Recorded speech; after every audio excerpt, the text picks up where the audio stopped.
Part 7 of Beyond Good and Evil is about 25 pages long. It runs from section 214 to section 239. The final third of this part covers Nietzsche's thoughts on women. I'll discuss those in a separate video. Let's begin with the title. The title of Part 7 is Our Virtues.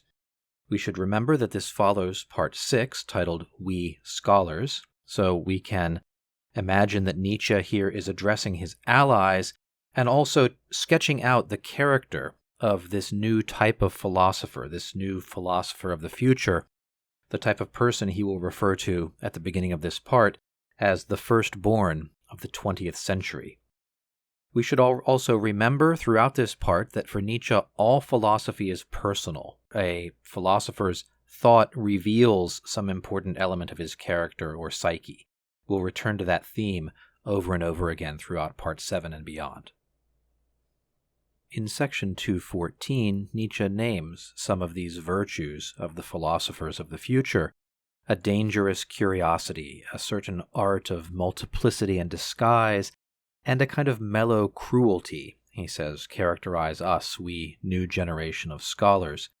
The only virtues we will have, he says, are the virtues that agree with our needs, with our own inner inclinations. Again, this theme that philosophy is intensely personal. We would search for our virtues, Nietzsche says, in the labyrinth of ourselves, raises an interesting prospect of interior study, not as a source of illumination, but as a kind of searching through a labyrinth for a way through. So one looks for one's own virtues through self-exploration, through interior reflection. And this serves in some way as a replacement for a good conscience, which might have characterized a previous generation of philosopher. Nietzsche ends section 214 by promising that very soon all will be different. And I think he means by this that we new philosophers may seem similar to the old ones in our interiority, but just wait. The product, the end result of this reflection will be quite different in character. Section 215 is quite short, and it begins with an astronomical metaphor. Nietzsche discusses the orbit of planets in a double star system. If there are two stars, a planet might orbit in response to the gravitational pull of each of its different suns, and he says we moderns are like planets. Our orbits are shaped, he says, by multiple moralities. So we might feel the pull of several different moral centers of gravity, and we wobble along in our orbit under that influence.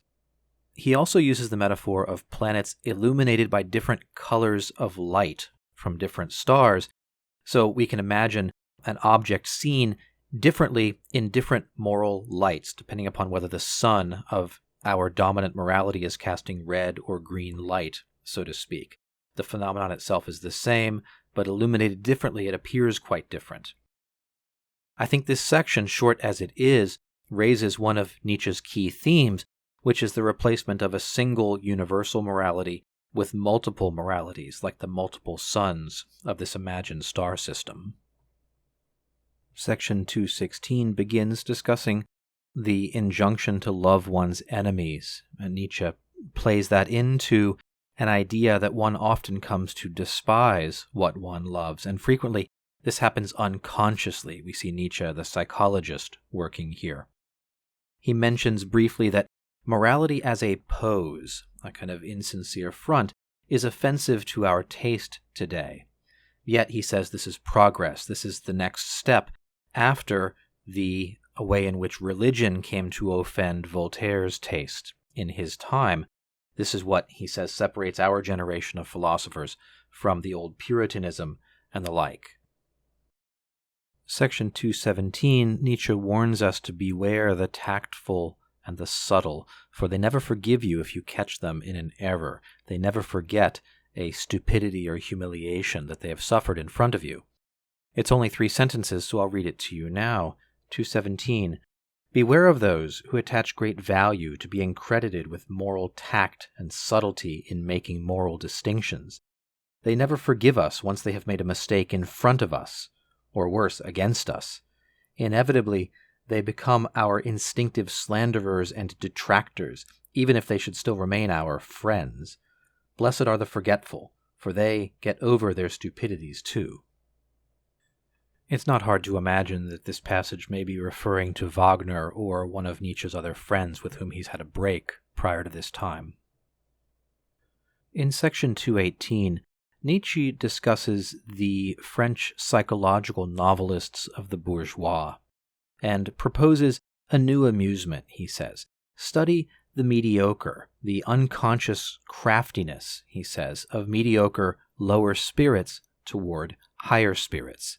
He says, in this study of humanity, you will find 1,000 times more subtle psychological distinctions at play than in the middle classes, so celebrated in the novels of the time. And I think it's worth noting here the attention that Nietzsche draws to the complex psychology of the low in their attitude toward the high in spirit. This will be important when we come to master morality and slave morality later in the book. This section ends with a kind of offensive injunction to the psychologists of the day. He says, vivisect the good man, the man of goodwill, vivisect yourselves. We remember vivisection here is the dissection of live specimens. Nietzsche is telling the psychologists of his day, the inferior psychologists, to turn their tools on themselves, to vivisect themselves, examine their own moralities, and how they have come to be. We might also ask ourselves if this act of self-vivisection is not, in fact, part of what Nietzsche is accomplishing here in this work and others. In section 219, Nietzsche identifies a tool that the spiritually stunted will use in this attack against those of higher spirit. It is moral judgment and condemnation. This is a kind of revenge, he says, and compensation for their own weakness. We should keep in mind here the concepts of ressentiment and slave morality, which we will discuss elsewhere. This he refers to as a kind of malice spiritualized. So here is the attitude of the low spirits towards the high spirits, of the mediocre towards the great. It's a kind of spiritual malice, a desire to destroy and pull down out of spite. The low, he says, take pleasure in finding a standard that the high will fail, or at least in which the high are their equals, because we all fail, we all are sinful. He says the most vigorous foes of atheism show this quality and fall into this camp. He ends this section with a kind of esoteric conspiracy talk. He notes that he will conceal his true purpose, or we might say present it in a kind of slant fashion. The truth is that high-spiritedness is incompatible with mere morality of his day, but, he says, people of this day will not want to hear this message, so what he'll say instead, by way of flattery, is that high-spiritedness is the synthesis of the moral qualities of mere morality. It is a kind of spiritualized justice. It is an order of rank among things. And there's clearly some irony here, since Nietzsche does intend to uphold the order of rank, but I think he's speaking conspiratorially to the reader about his intent to present this in such a way that it will be endorsed precisely by the people who are most vigorously his enemies. We'll hear a lot more about order of rank later in Part 7. Section 220 discusses the modern popularity of disinterestedness. We would associate this especially with Kant and Kantian morality. Nietzsche analyzes this label's use, and he notes that what high spirits and refined tastes prefer, the masses find to be uninteresting, and so they call the preference for it disinterested. We should note here that this central moral category of disinterested action, according to Nietzsche, results from a misunderstanding by the low of the preferences of the high. That is, it's not built into the rationality of the cosmos. It is simply that people with an inadequate sense of taste fail to understand why it is that certain elevated and high spirits have the preferences and drives that they have. The low, he says, puzzle over how high spirits can act without self-interest. And he says the truth is that disinterested action is exceedingly interested. Even action from love, he says, is interested. To sacrifice is to want something back. This is a psychological point that he's making. And he suggests at the end of this section that truth is somehow beyond this type of inquiry. It is too important, it's too subtle to answer the rabble's questions. In fact, he returns to his opening image of truth as a woman. He says even now, truth finds it necessary to stifle her yawns when she is expected to give answers. In the end, she is a woman, she should not be violated.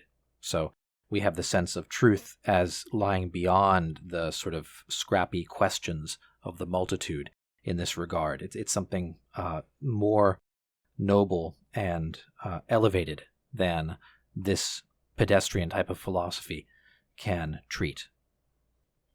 Section 221 discusses the theme that morality is personal, and he argues against any kind of impersonal universalism in morals, thinking again here, obviously, of Kant. To impose an impersonal morality on everyone is a profound error. It depends a great deal in any particular situation on who the actor is and who the other person is. That is to say, the particular is always more important for this decision-making than any abstract universal. So, his example, a man who is made for command, in such a man modesty would be a vice. A quote from the middle of this section, which I think is quite revealing.